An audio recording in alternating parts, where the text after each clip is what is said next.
This is the final video in a three-part series of the large unrecognized things which run our world. First was the material world, which is run by energy, particularly oil. I talked about the unrecognized facets of the oil market. Next is above the physical level of control is the mental level of control in our world. And mentally, power is represented by money. So I talked about the theories of money and central banking. And finally, above the level of mind is the level of control of consciousness. And in this video, I'm going to talk a little bit about the difference between mind and consciousness and how ultimately consciousness is the driving force behind our world, the highest level of control. It's a hard video to make. I try not to get into things which are just going to devolve into arguments about unprovable things. And also, I always feel like a little bit of a hypocrite making videos about consciousness, because just recognizing something doesn't mean you can integrate it perfectly into your life. But at least I've gotten this video out of the way as promised, and I can move on in the future to more directly applicable topics.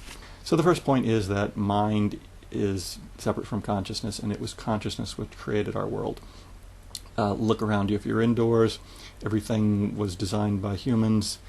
If you're outdoors, almost everything you see is biomass, which wouldn't exist in that form if not for the fact that living conscious entities were reproducing. Even if you're looking at something like the sky or the ocean, the color is affected by the biosphere. If you're looking at the weathering patterns on rocks, it's due to the climate, which is again determined in large part by the biosphere. So if not for consciousness, our world would look more like Mars than what we're accustomed to. That's the first point. Consciousness created our world. Matter was simply the medium. The second point, which is really crucial and gives a very useful perspective, I think, is to recognize that the material world and the world of consciousness are moving in opposite directions. Matter obeys the second law of thermodynamics. It moves towards entropy or disorder. Consciousness obeys the principles of evolution and moves towards greater order, greater integration. Exactly the opposite direction. It helps overcome a lot of upset, perhaps, if you can kind of gain this perspective. Just because you see things as a loss in the material world, it's perhaps not as important as long as there is a gain in the world of consciousness. And that's why it's kind of useful to recognize, at least in my opinion, recognize how we live in a world of consciousness more than a material world. Next point is that mind and consciousness are not the same thing. This is where the debate always devolves into unprovable things.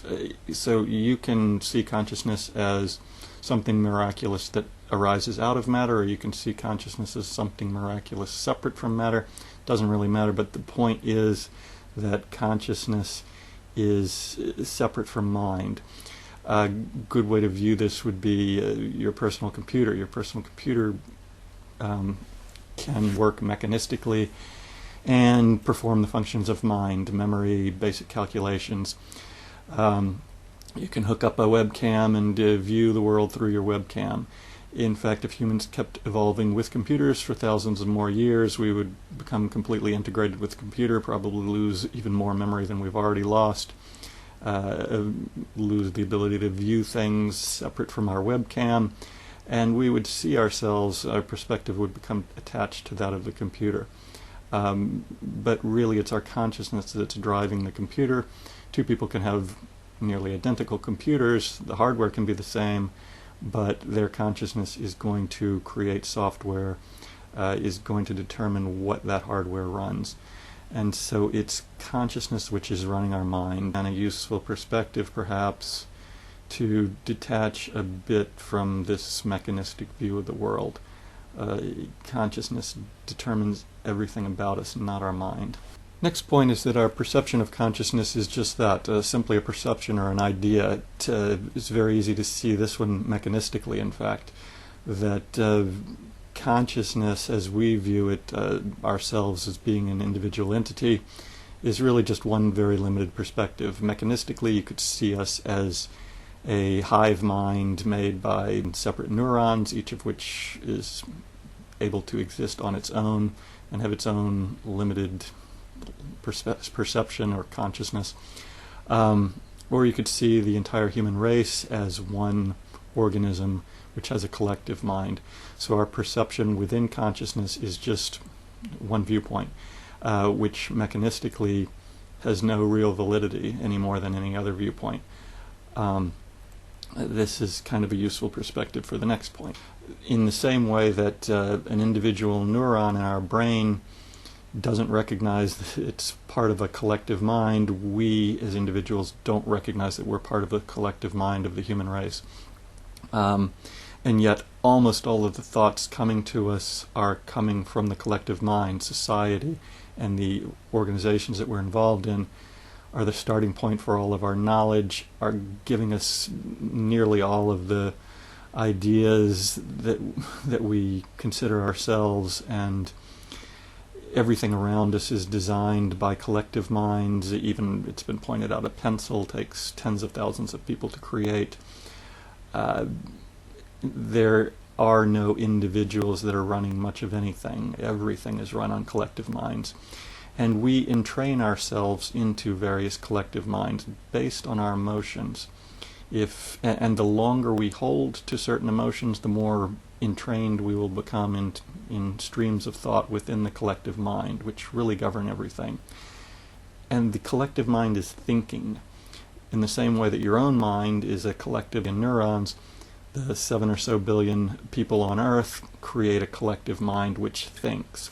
And an individual can never be fully aware of the thoughts of the collective mind, even though those thoughts are governing our world, not the thoughts of individual minds. It's a really useful thing to recognize, because there's a tendency to think that individuals are more powerful than they are. And also, there's a failure to recognize just how much we are simply a small part of collective minds, and how important it is to attach yourself to the right emotions and attach yourself to the right societal structures and trains of thought within the collective mind, because this is ultimately the stream which is going to carry you along. As you become attached to different modes of thought for longer periods of time, you become more involved with those that part of the collective mind, and more powerful to carry out the goals of that part of the collective mind. Imagine if you're a hateful person for one day, it's not really you're not going to get involved in the collective mind of hate very much, but if you are a hateful person for 10 years, you'll get involved in structures and become more powerful in spreading hate and being part of the collective mind of hate. And the same thing for compassion or any other emotion. It's the consciousness which is driving these thought processes, but they're being driven through collective minds, which are almost infinitely more powerful than our individual minds. And so the last point is, again, that consciousness is the only thing which ultimately changes our world.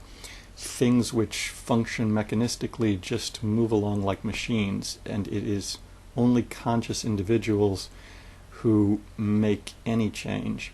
If people or groups are unaware, they're simply acting mechanistically, and first of all, there's no reason to get upset with them, and secondly, they don't really ultimately have any power other than to carry on the world as it currently exists.